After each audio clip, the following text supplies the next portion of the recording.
साप्ताहिक सत्संग में यत्र तत्र से एकत्रित हुए हैं और अभी पाठ किया गया है भक्ति के संबंध में। तो भक्ति करने से हमें मिलता क्या है, मिलेगा क्या? गोस्वामी तुलसीदास जी महाराज ने कहा, भक्ति स्वतंत्र सकल सुख खाने।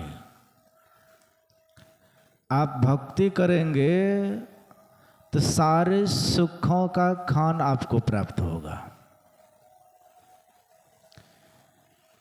एक एक सुख नहीं, सारा सुख आपको उपलब्ध हो जाएगा। तो वह भक्ति कौन सा है? अभी हम आप ब्रह्मवादियों के संवाद को श्रवण कर रहे थे। शिव अज सुख सनकादिक नारद, जे मुनि ब्रह्म विचार विशारद, सब कर मत खग नायक एहा, करिए राम पद पंकज नेहा। सबों का एक ही विचार आया, एक ही सलाह हुआ कि राम के चरणों में प्रेम करना चाहिए। श्रुति पुराण सब ग्रंथ कहा है, रघुपति भगति बिना सुख नहीं। वेद पुराण उपनिषद आदि आदि ग्रंथों में यह बात कह रहे हैं कि जब तक उस राम के चरणों में प्रेम नहीं करोगे तो जो सुख तुम चाह रहे हो, खोज रहे हो, वह नहीं मिलेगा। कैसा सुख खोज रहे हैं? सुख ऐसा खोज रहे, लग करके छूटे नहीं। सबों से पूछा जाए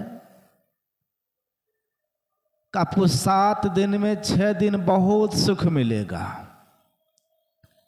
एक दिन बहुत दुख होगा, असहनीय दुख होगा, इस बात को कोई पसंद करेंगे? पसंद करेंगे 7 दिन में 7 दिन सुख एक समान रहे, वह घटे बढ़े नहीं, एक समान सुख रहे। वह सुख कहाँ है?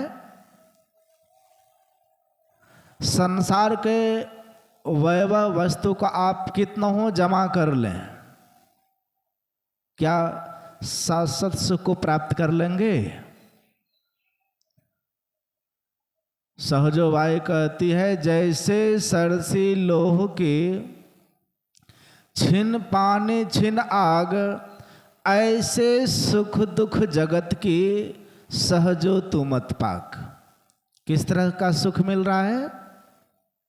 जैसे लोहार के घर में सरसी होता है, वह सरसी कभी आग में जाता है, वह सरसी कभी पानी में जाता है। आग में जाना दुख का प्रतीक है और पानी में जाना सुख का प्रतीक है। हम सबों को उसी तरह से यहाँ सुख प्राप्त हो रहा है। सोचते हैं संपत्ति नहीं है तो हमें सुख नहीं है। और यहाँ सूरदास जी महाराज कह रहे हैं, संपत्ति विपत्ति, अब विपत्ति सो संपत्ति, और देह धरे का यही सहाय। जिसके पास संपत्ति नहीं है उसको भी दुख है, और जिसके पास संपत्ति है उसको भी दुख है। इस संसार में सुख दुख लगा ही रहेगा। अब विचार कीजिए, कौन सा राम के चरणों में प्रेम करेंगे? यहाँ तो गोस्वामी तुलसीदास जी महाराज लिखते हैं, उस परमात्मा को न हाथ है, न पैर है, पैर नहीं है, चलते हैं, बिनु पग चले, सुने बिन काना। अब पैर नहीं है, चल रहे हैं, कान नहीं है, सारी बातों को सुन रहे हैं, हाथ नहीं है, ताली बजा रहे हैं। ऐसे जो राम हैं उनके चरणों में प्रेम कैसे करेंगे? इसके लिए इसी के लिए परमाराध्य श्री सद्गुरु कहते हैं अति पावन गुरु मंत्र मन ही मन जाप जपो। उस परमात्मा का गुणगान करने के लिए, उनका भजन करने के लिए जो गुरु मंत्र बता दे वह बहुत पवित्र मंत्र होता है। और उस मंत्र का आप मन ही मन जाप करेंगे, जाप करते करते आपकी वृत्ति सिमट जाएगी। और जो ही वृत्ति सिमटेगी तो आप मानस ध्यान करने के लायक हो जाएंगे। मानस ध्यान आपसे होने लगेगा। और जब मानस ध्यान होने लगेगा तब शिव नारायण स्वामी ने कहा कि निहारो यारो गुरु मूर्ति की ओर, गुरु की मूर्ति सुरति बिच निरखो तब उर होत इंजोर। तब आपके अंदर में क्या होगा? सारा अंधकार आपका समाप्त हो जाएगा। अब आपके घर में टेबल है, कुर्सी है, पलंग है, बैठे हैं गपशप कर रहे हैं, बिजली कट गई। अब घर अंधकार में हो गया।